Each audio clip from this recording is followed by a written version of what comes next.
Magandang araw sa ating lahat, mga ka-team. Yes, magandang araw sa ating ka-team efficiency. Everyone, heart naman kayo dyan. Bago naman. So, bago ang lahat, hayaan nyo na magpakilala mo na kami ng aking co-host. I am Yes Laylay. And I am Amina Blangan, and welcome to Analytalks, kung saan ay pag-uusapan natin ng ating topic about efficiency. So para mas maintindihan pa natin, pwede mong pa-explain sa amin yung objective? Yes, okay everyone, I will be explaining the objectives of this Analytalks. First, to analyze the role of efficiency in customer experience. Second is to identify common challenges in business services. Third is to explore the impact of inefficiency on customer by sharing their personal experiences. And the last one is to propose a potential solutions for improving the efficiency in business services. Thank you, Bia. And para naman maumpisahan na natin yung program natin, ay pwede ba akong magtanong from our ka-team dyan? Can you describe a time that where you encountered an automated system that seemed designed to frustrate you and make it so difficult? So anyone from our team? Hello, good day. Ako meron akong experience. Go, Sophia. Yung experience ko is based sa GCash, sa may daddy. Kumbaga para siyang e-top. Then, nagpa-cash in ako doon. Akala ko magiging okay na, pero pagtingin ko sa phone ko, hindi pala siya pumasok. Then, nagpunta ako sa mismong loob ng dali. Ang sabi nila sa akin, pag-wait daw ako ng 3 days para daw bumalik sa akin yung pera. Pero nakalipas na yung 2 weeks, wala pa din. Ganun. Siguro mga 3 weeks bago bumalik sa akin yung pera. Kaya nakakadismaya lang. Yes, true, no? Sophia, thank you for sharing. True talaga, nakakadismaya yung ganun. Yung kahit gaano pa kaganda yung service na binibigay, yung isang business, no? May talagang may sabit talaga, may problem talaga siya. Okay? So, ngayon naman, dumating na ba kayo sa punto na where you experience an unexpectedly long wait for a service? Anyone, ano yung memorable part nyo about sa pag-wait? Meron ba? Oh, yes, Trisha, go. Oh, hi. Good evening. So, one of my experiences that I have been long too much for my order is yung kumain kami ng family ko in the Jollibee. So, may mangyayari kasi na maraming tao. So, we wait so long. So, we came to the point that nag-ask na kami ng service crew twice about our order. So, nakulitan siguro si crew. So, yun, after that, nag-accommodate siya immediately. And ayun pala, is example yung mga orders. So, nauna yung iba. And dahil nga maraming tao, so possible naman po mangyari yun.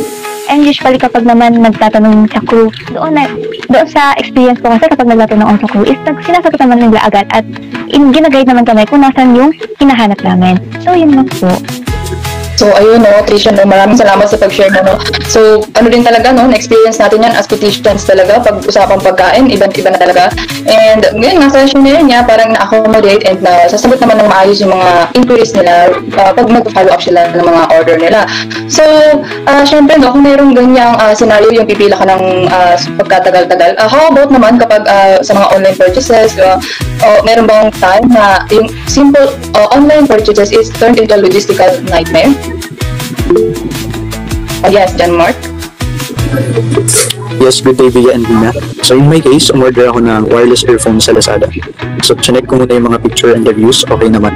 Pero nung dumating na, cheap wired earphones yung dumating.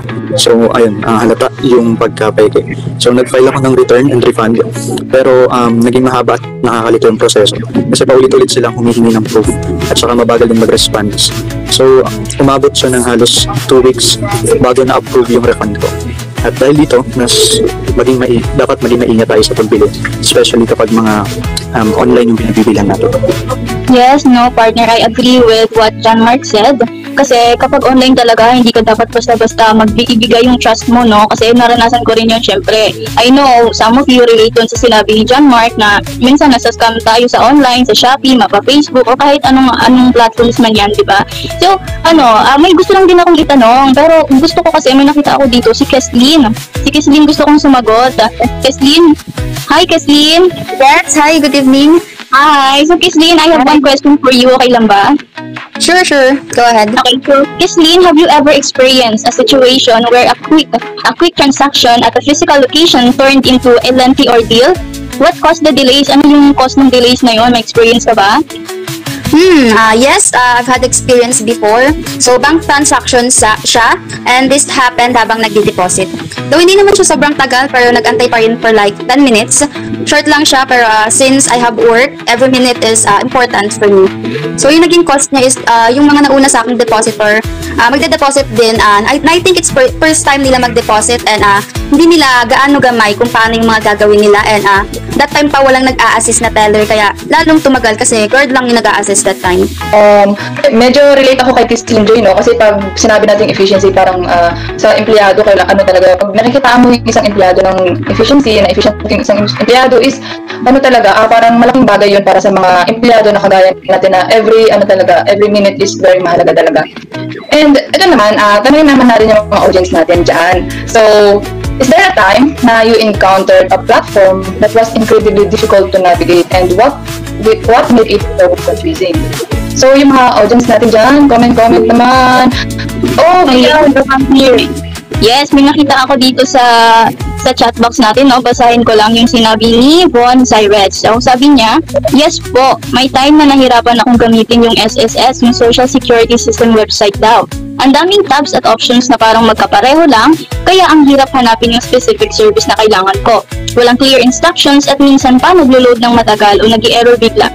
Hindi rin user-friendly yung design. Naku, lalo na para sa mga hindi sanay sa online transactions.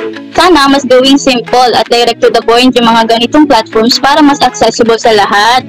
Yes, tama naman, no, may point naman si Pondo, no, kasi hindi naman lahat ng tao ay alam kung paano gamitin yung system na yon, di ba, partner? Ikaw, may experience ka na ba? Oo, may mga ganun din pag times na parang ako kasi talaga aminado ako, hindi ako mateki. So pag mga website na yun, kapag halimbawa medyo confusing na sa akin, parang mas gugustuhin kung huwag na lang talaga kasi ipagpatuloy ko siya kasi nakaka-stress din talaga. Pero meron din naman mga website na kapag yung adali lang din talaga nilang maintindihin.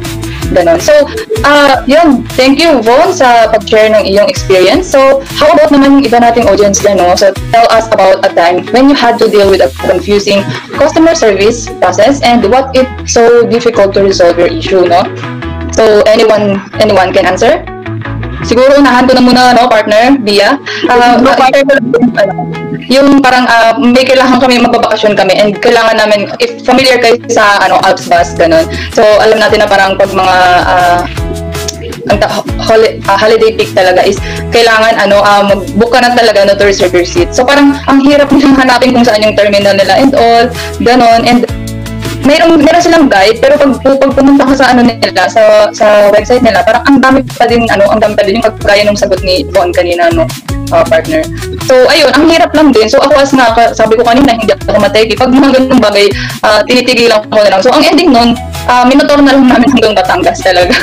So ayun, everyone, maraming salamat sa pag-share ng inyong experience. And to end our podcast, which is the Anali Talks, let me end this with a quote from Robert Price, efficiency and focus are key to success. At syempre, tandaan din natin, everyone, na bilang customer, kailangan din natin gawin yung part natin as despite of any situation na yes, nakaka-frustrate siya, pero let's not make it an excuse para maging mean tayo sa ibang tao. So, with that action, nare-respect na natin yung humanity. So, we believe in that, di ba? So, and I think that's all, guys. Thank you, Bia, partner. Yes, partner, thank you. And to everyone, thank you guys for being part of this Analytics, especially to our speakers and those who answered our questions.